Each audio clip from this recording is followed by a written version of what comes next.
ನಮಸ್ಕಾರ ವೀಕ್ಷಕರೇ ಪ್ರಜ್ವಲ್ ರೇವಣ್ಣ ಪೆಂಡ್ರೈವ್ ಪ್ರಕರಣ ಕ್ಷಣಕ್ಕೊಂದು ತಿರುವನ್ನು ಪಡೆದುಕೊಳ್ತಿರುವುದು ನಿಮ್ಮೆಲ್ಲರಿಗೂ ಗೊತ್ತಿರೋ ವಿಚಾರ.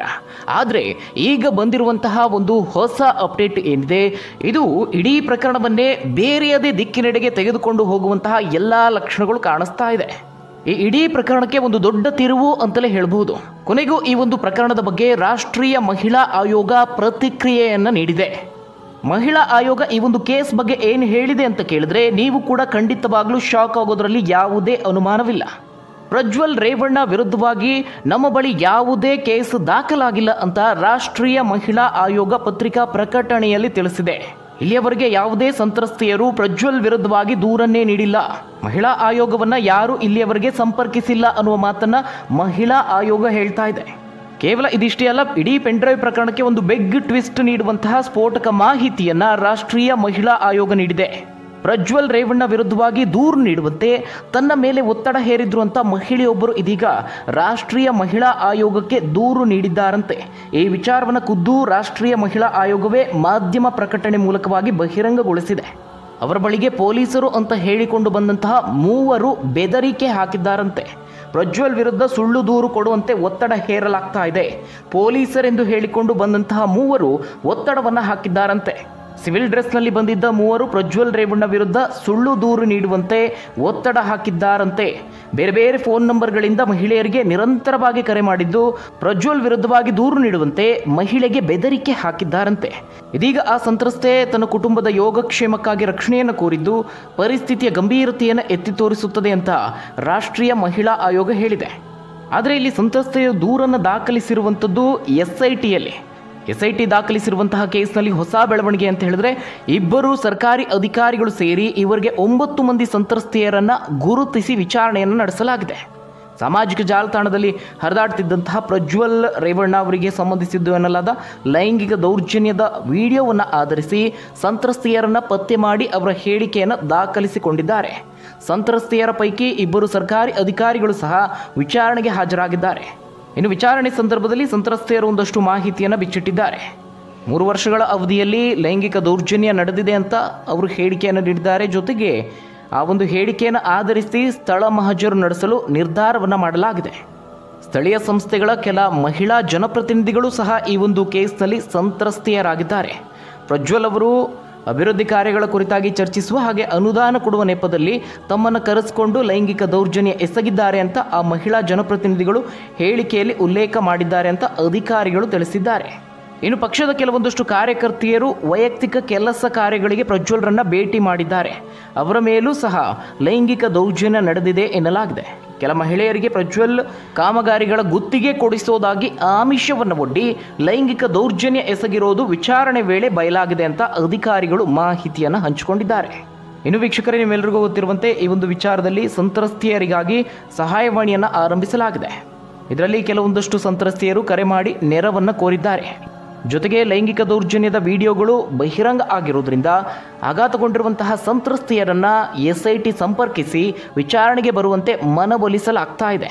ಸಂತ್ರಸ್ತೆಯರನ್ನು ಆಪ್ತ ಸಮಾಲೋಚನೆಗೆ ಒಳಪಡಿಸಿ ನಂತರ ಹೇಳಿಕೆಯನ್ನು ದಾಖಲಿಸಿಕೊಳ್ಳಲು ನಿರ್ಧಾರ ಮಾಡಲಾಗಿದೆ ಅಂತ ಅಧಿಕಾರಿಗಳು ತಿಳಿಸಿದ್ದಾರೆ.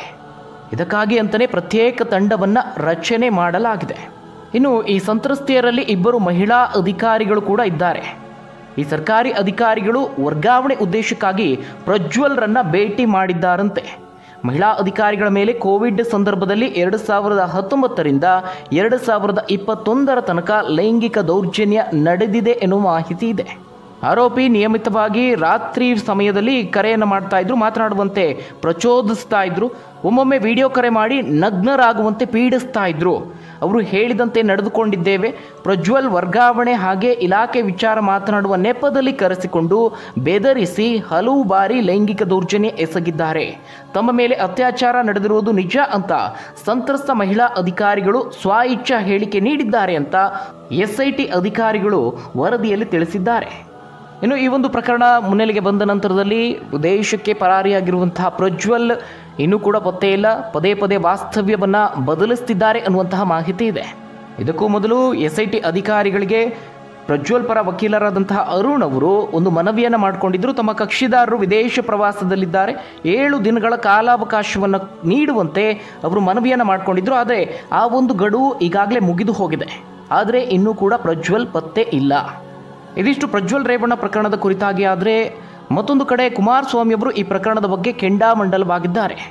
ಈಗಾಗಲೇ ಪ್ರಕರಣದ ತನಿಖೆಯನ್ನು ಸಿಬಿಐಗೆ ವಹಿಸಬೇಕು ಅನ್ನುವಂತಹ ಒತ್ತಡ ತೀವ್ರವಾಗಿ ಹೆಚ್ಚಾಗಿದೆ. ಕುಮಾರಸ್ವಾಮಿ ಅವರು ಕೂಡ ಇದೇ ಮಾತನ್ನು ಹೇಳ್ತಿದ್ದಾರೆ. ಅದರ ಜೊತೆಗೆ HDK ಅವರು ಮತ್ತೆ ಪೆನ್ಡ್ರೈವ್ ವಿಚಾರದ ಬಗ್ಗೆ ಮಾತನಾಡಿದ್ದಾರೆ.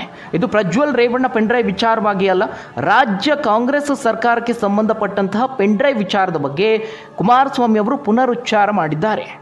ನಿಮ್ಮೆಲ್ಲರಿಗೂ ಗೊತ್ತಿರುವಂತೆ ಈ ಹಿಂದೆ ಕುಮಾರಸ್ವಾಮಿ ಅವರು ರಾಜ್ಯ ಕಾಂಗ್ರೆಸ್ ಸರ್ಕಾರಕ್ಕೆ ಸಂಬಂಧಿಸಿದ ಪೆನ್ಡ್ರೈವ್ ತನ್ನ ಬಳಿ ಇದೆ ಅಂತ ಹೇಳಿ ರಾಜ್ಯ ರಾಜಕೀಯದಲ್ಲಿ ಒಂದು ಸಂಚಲನವನ್ನು ಮೂಡಿಸಿದರು. ಇದೀಗ ಪೆನ್ಡ್ರೈವ್ ಬಗ್ಗೆ ಮತ್ತೆ ಪುನರುಚ್ಚಾರ ಮಾಡಿದ್ದಾರೆ. ನನ್ನ ಹತ್ತಿರ ಇರುವಂತಹ ಪೆನ್ಡ್ರೈವನ್ನು ಬಿಡ್ತೀನಿ ಅಂತ ಹೇಳ್ತಿದ್ದಾರೆ. ನಾನು ಅವತ್ತೇ ಹೇಳಿದ್ದೆ, ಆ ಪೆನ್ಡ್ರೈವ್ ಹೊರಗೆ ತಂದರೆ ಅದರಲ್ಲಿರುವವರ ವಿರುದ್ಧವಾಗಿ ಸ್ಪೀಕರ್ ಕ್ರಮ ಕೈಗೊಳ್ಳುವ ಯೋಗ್ಯತೆ ಇಲ್ಲ ಅಂತ ಕಿಡಿಕಾರಿದ್ದಾರೆ. ಪದೇ ಪದೇ ಕುಮಾರಸ್ವಾಮಿ ಅವರು ಈ ಮಾತನ್ನು ಹೇಳ್ತಿದ್ದಾರೆ. ಆದರೆ ಇಲ್ಲಿಯವರೆಗೆ ಪೆನ್ಡ್ರೈವ್ನಲ್ಲಿ ಇರುವಂತಹ ದಾಖಲೆಗಳನ್ನು ಬಹಿರಂಗಪಡಿಸಿಲ್ಲ. ಆದರೆ ಒಂದು ಮಾತನ್ನು ಹೇಳಿದ್ದಾರೆ ಪೆನ್ಡ್ರೈವ್ ವಿಚಾರವಾಗಿ, ವರ್ಗಾವಣೆ ದಂಧೆ ಹಾಗೆ ಸರ್ಕಾರದಲ್ಲಿನ ಲೂಟಿಗಳ ಬಗ್ಗೆ ದಾಖಲೆಗಳಿವೆ ಪೆನ್ಡ್ರೈವ್ನಲ್ಲಿ ಅಂತ ಹೇಳಿದ್ದಾರೆ. ಇನ್ನು ಪ್ರಕರಣದ ಕುರಿತಾಗಿ ತನಿಖೆ ನಡೆಸುತ್ತಿರುವಂತಹ ವಿಶೇಷ ತನಿಖಾ ತಂಡ ದಾರಿ ತಪ್ಪಿದೆ ಅಂತ ಆರೋಪಿಸಿ JDS ಕಾರ್ಯಕರ್ತರು ರಾಜ್ಯಪಾಲರಿಗೆ ದೂರನ್ನು ನೀಡಿದ್ದಾರೆ. HD ಕುಮಾರಸ್ವಾಮಿ ಅವರ ನೇತೃತ್ವದಲ್ಲಿ ರಾಜ್ಯಪಾಲರನ್ನು ಭೇಟಿಯಾಗಿ ದೂರನ್ನು ನೀಡಲಾಗಿದೆ. ಪ್ರಮುಖವಾಗಿ ಇದರಲ್ಲಿ ಅವರು ಕೇಳ್ತಾ ಇರುವಂಥದ್ದು, ಕಿಡ್ನ್ಯಾಪ್ ಆಗಿರುವ ಮಹಿಳೆಯನ್ನು ರಕ್ಷಿಸಿದ ನಂತರ ಈವರೆಗೆ ಯಾಕೆ ನ್ಯಾಯಾಲಯಕ್ಕೆ ಹಾಜರುಪಡಿಸಿಲ್ಲ ಅನ್ನೋ ಪ್ರಶ್ನೆಯನ್ನು ಕೇಳ್ತಿದ್ದಾರೆ. ಇದಿಷ್ಟು ಕುಮಾರಸ್ವಾಮಿ ಅವರ ವಿಚಾರ. ಆದರೆ ಮತ್ತೊಂದು ಕಡೆ HD ರೇವಣ್ಣ ಅವರು ಲೈಂಗಿಕ ಹಗರಣ ಆರೋಪದಲ್ಲಿ ಹಾಗೆ ಸಂತ್ರಸ್ತ ಮಹಿಳೆಯ ಕಿಡ್ನ್ಯಾಪ್ ಕೇಸ್ನಲ್ಲಿ ಬಂಧಿತರಾಗಿರುವಂತಹ ಮಾಜಿ ಶಾಸಕ HD ರೇವಣ್ಣ ಅವರು ಜಾಮೀನಿಗಾಗಿ ಅರ್ಜಿಯನ್ನು ಸಲ್ಲಿಸಿದ್ರು. ಆ ಒಂದು ವಿಚಾರಣೆ ನಡೆದಿದೆ. ಆದರೆ ರೇವಣ್ಣ ಅವರಿಗೆ ಮತ್ತೆ ಶಾಕ್ ಎದುರಾಗಿದೆ. ಇನ್ನು 3 ದಿನಗಳ ಕಾಲ ಜೈಲಲ್ಲೇ ಕಳೆಯಬೇಕಾದಂತಹ ಪರಿಸ್ಥಿತಿ ಎದುರಾಗಿದೆ. ಇನ್ನು ಪ್ರಜ್ವಲ್ ರೇವಣ್ಣ ಪ್ರಕರಣದ ನಂತರದಲ್ಲಿ ಬೇರೆ ಬೇರೆ ರಾಜಕೀಯ ನಾಯಕರಿಗೆ ಒಂದು ರೀತಿಯ ಭಯ ಶುರುವಾಗಿದೆ.